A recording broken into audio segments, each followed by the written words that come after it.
Gertrude ou l'éducation d'une fille. Mes amis, l'hiver dure, et ma plus douce étude est de vous raconter les faits des temps passés. Parlons ce soir un peu de Madame Gertrude. Je n'ai jamais connu de plus aimable prude. Par 36 printemps, sur sa tête amassée, ses modestes appas n'étaient point effacés. Son maintien était sage, il n'avait rien de rude. Ses yeux étaient charmants, mais ils étaient baissés. Sur sa gorge d'albâtre, une gaze étendue, avec un art discret, en permettait la vue. Industrieux pinceau d'un carmin délicat, d'un visage arrondi relevant l'incarnat, embellissait ses traits sans outrer la nature. Moins elle avait d'apprêt, plus elle avait d'éclat. La simple propreté composait sa parure. Toujours sur sa toilette, elle est la Sainte Écriture. Auprès d'un pot de rouge, on voit un massillon et le petit carême, et surtout sa lecture. Mais ce qui nous charmait dans sa dévotion, c'est qu'elle était toujours aux femmes indulgentes. Gertrude était dévote et non pas médisante. Elle avait une fille, un 10 avec un 7, composait l'âge heureux de ce divin objet, qui depuis son baptême eut le nom d'Isabelle. Plus fraîche que sa mère, elle était aussi belle. À côté de Minerve, on eût cru voir Vénus. Gertrude, à l'élever, prit des soins assidus. Elle avait dérobé cette rose naissante, au souffle empoisonné d'un monde dangereux. Les conversations, les spectacles, les jeux, ennemis séduisants de toute âme innocente, vrai piège du démon par les seins abhorrés, étaient dans la maison des plaisirs ignorés. Gertrude, dans son logis, avait un oratoire, un boudoir de dévote où, pour se recueillir, elle allait saintement occuper son loisir et faisait l'oraison qu'on dit jaculatoire. Des meubles recherchés, commodes, précieux, ornaient cette retraite au public inconnu. Un escalier secret, loin des profanes yeux, conduisait au jardin, du jardin dans la rue. Vous savez qu'en été, les ardeurs du soleil rendent souvent les nuits aux beaux jours préférables. La lune fait aimer ses rayons favorables. Les filles en ce temps goûtent peu le sommeil.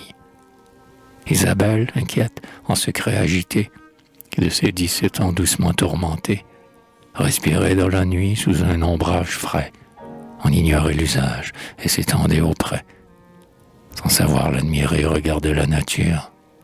Puis se levait, allait marcher à l'aventure, sans dessein, sans objet qui pût l'intéresser, ne pensant point encore et cherchant à penser. Elle entendit du bruit au boudoir de sa mère. La curiosité l'aiguillonne à l'instant. Elle ne soupçonnait nulle ombre de mystère.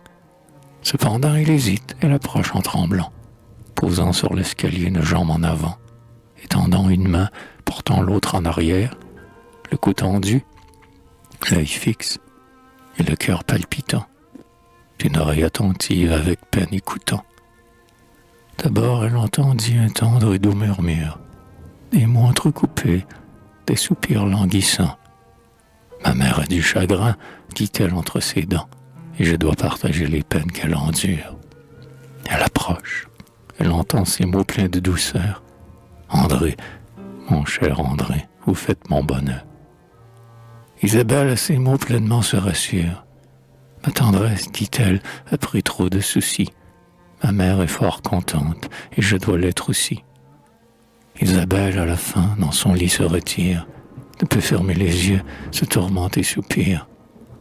André fait des heureux, et de quelle façon? Que ce talent est beau, mais comment s'y prend-on? Elle le revit le jour avec inquiétude. Son trouble fut d'abord aperçu par Gertrude. Isabelle était simple, et sa naïveté laissa parler enfin sa curiosité. « Quel est donc cet André, lui dit-elle, madame, qui fait à ce qu'on dit le bonheur d'une femme? » Gertrude fut confuse, elle s'aperçut bien qu'elle était découverte et n'en témoigna rien.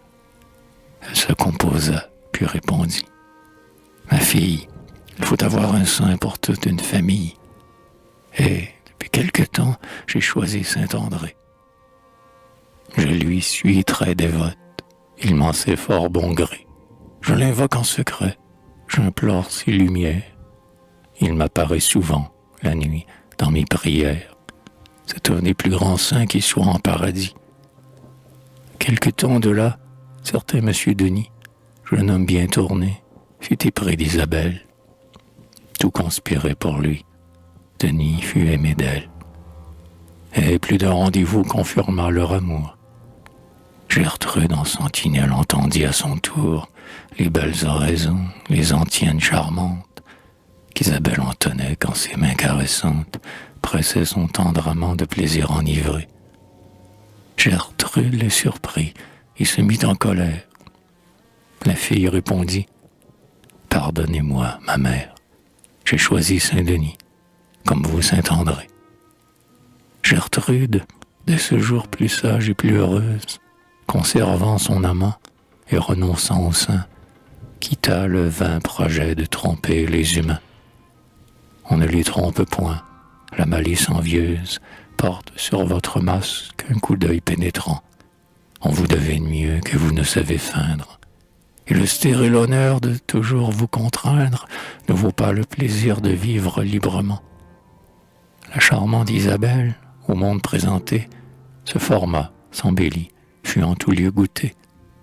Gertrude dans sa maison rappela pour toujours les doux amusements, compagnons des amours. Les plus honnêtes gens y passèrent leur vie. Il n'y a jamais de mal en bonne compagnie.